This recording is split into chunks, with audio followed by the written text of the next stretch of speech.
प्रिय छात्र और छात्राओं, आदरणीय अभिभावकगण और आदरणीय अध्यापकगण, जैसे कि हम पीछे के समय में 10 दिसंबर 2020 को और 22 दिसंबर 2020 को और उससे भी पहले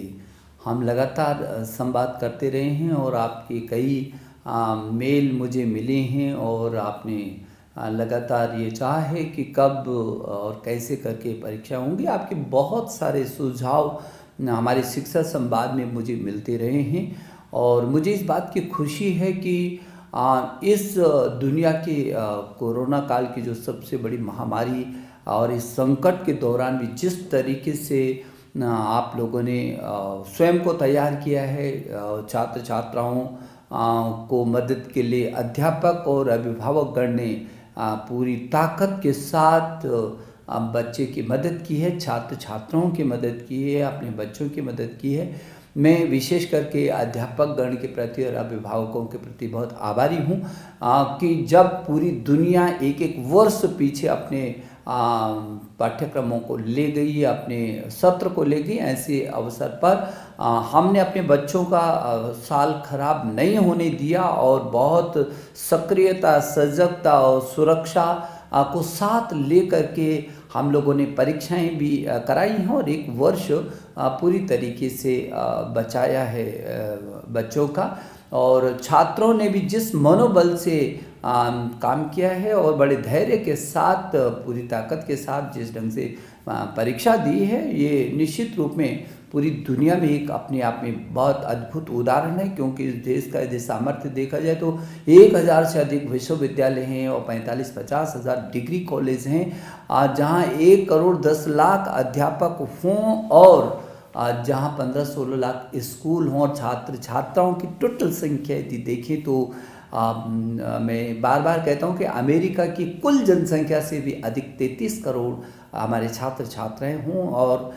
जो दुनिया का सबसे बड़ा लोकतांत्रिक देश हिंदुस्तान और कोविड की इस महामारी के संकट में भी पूरी ताकत के साथ हमारे देश के यशस्वी प्रधानमंत्री जी के यशस्वी नेतृत्व में जिस तरीके से हर चुनौती का मुकाबला देश के लोगों ने किया, तो मेरे छात्र छात्राओं आप भी पीछे नहीं रहे, मेरे अभिभावक भी पीछे नहीं रहे हैं और मेरे अध्यापक तो योद्धा बन करके और सामने रहे हैं। तो मैं समझता हूं कि हमने बच्चों को इस बीच ऑनलाइन पढ़ाया भी है, उनकी परीक्षाएं भी करवाई हैं, रिजल्ट भी दिया और अब हम आगे की इस सत्र की तैयारियों में जुटे हुए हैं। और डिजिटल इंडिया जो हमारे देश के प्रधानमंत्री का विजन था, इस कोरोना काल ने उस विजन को क्रियान्वित किया धरती पर। मैं समझता हूं कि 33 करोड़ छात्र छात्राओं को ऑनलाइन पर लाना दुनिया सोच भी नहीं सकती है। हाँ, अभी कुछ छात्र छात्रा ऐसे हैं जिनके पास स्मार्ट टेलीफोन नहीं है, जहाँ नेट की सुविधा नहीं है, लेकिन हमने उनको भी वंचित नहीं रखा। हम टेलीविज़न के माध्यम से, रेडियो के माध्यम से, सामुदायिक रेडियो के माध्यम से और जैसे कि one nation one digital platform की हमने बात की थी और वन क्लास 1 चैनल की बात की थी और हमारे स्वयं प्रभा के 32 चैनल जो 24 घंटे हमारे छात्र छात्राओं के लिए समर्पित हैं, DTH पर उनकी समर्पितता है और उसी से जो छात्र दीक्षा पर नहीं आ सके हैं, उसके कारण उनको दिक्कत हुई, मोबाइल में नहीं उसको पा सकें, उनको भिन्न भिन्न तरीके से हम लोगों ने किया। लेकिन मुझे इस बात की खुशी है और ये कहते हुए मुझे गर्व भी महसूस होता है कि हिंदुस्तान की शैक्षणिक जो गतिविधियां हैं वो पूरी ताकत के साथ खड़ी रही हैं,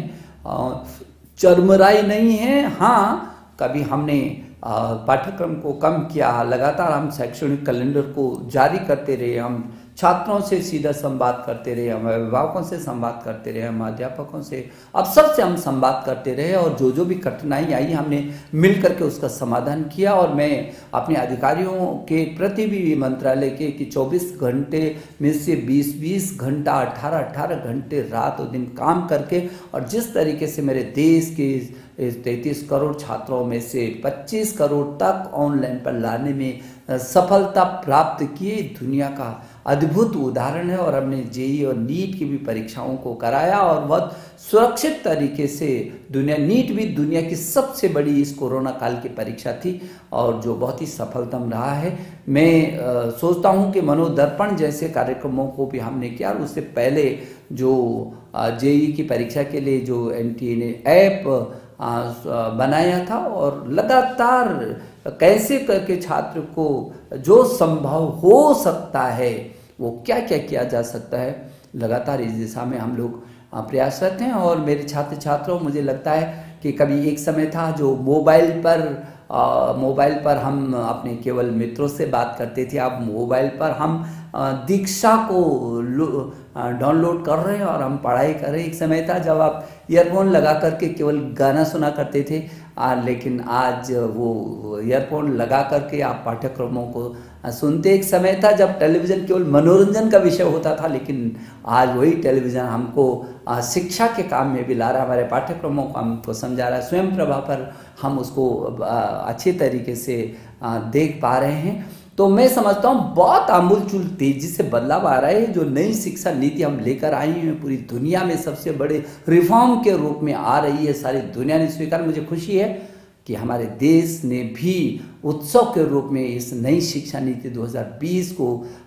स्वीकार किया है। मैं समझता हूं कि आपके मन में ज़रूर है कि कब ये परीक्षा, हमने पहले भी कहा था जब पहले के संवाद में कि हाँ, फरवरी तक आपकी कोई परीक्षा नहीं होगी, क्योंकि आपकी अनिश्चितता सी बनी है। जनवरी आ गया और पहले जनवरी फरवरी में प्रैक्टिकल भी शुरू हो जाते थे, परीक्षाएं शुरू हो जाती थी, तो मार्च तक वो पूरी होती थी। और इन परिस्थितियों में बहुत आपसे संवाद करने के बाद और व्यापक परामर्श करने के बाद अब हम लोग इस निर्णय पर पहुंचे हैं कि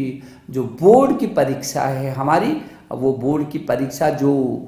10वीं और 12वीं की जो बोर्ड की परीक्षा है, वो बोर्ड की परीक्षा 4 मई से प्रारंभ हो जाएगी। और 4 मई से प्रारंभ होने वाली ये बोर्ड की परीक्षा हमको भरोसा है कि हम 10 जून तक इसको पूरा कर सकेंगे। और समय पर ही हम लोग कोशिश करेंगे कि हम समय पर उसके बाद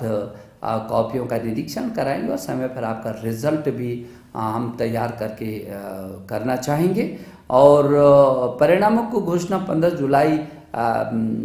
तक कर देनी चाहिए। प्रैक्टिकल की जो परीक्षाएं हैं वो आपकी 1 मार्च से शुरू हो जाएंगी। मेरी शुभकामना, आप पूरी ताकत के साथ और बहुत आत्मबल के साथ बिना किसी तनाव के आप परीक्षा की तैयारी में जुटे। वक्त भी हमारे पास है और आपको पाठ्यक्रम भी बहुत अच्छा आ रहा है। और सीबीएसई ने वैसे भी इन प्रस्तुतियों में 30% पाठ्यक्रम को अपना कम किया और लगातार आपके साथ हम संवाद में हैं। सीबीएसई बोर्ड के चेयरमैन लगातार इस दिशा में नज़र रखे हुए हैं और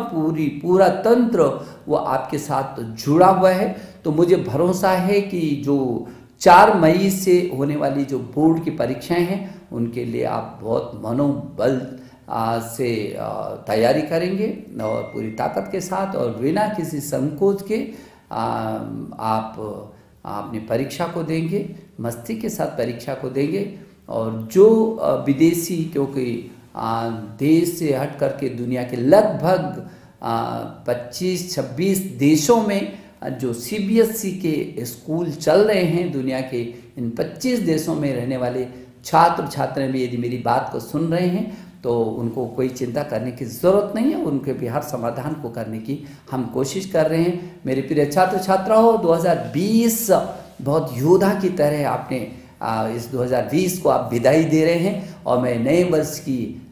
जो पूर्व संध्या पर मैं आपको शुभकामना देने के लिए आपके बीच आया हूं। और नई तिथियों की घोषणा की आने वाले साल में हम इन तिथियों का भी स्वागत करना चाहते हैं, जब मेरे आप सभी छात्र छात्राएं बहुत मनोयोग के साथ बिना किसी तनाव के अपनी परीक्षाओं को देंगे। मैं आपके अभिभावकों को और आपके अध्यापक गण को एक बार फिर अभिनंदन करता हूं और आपको शुभकामना देता हूं। नमस्ते।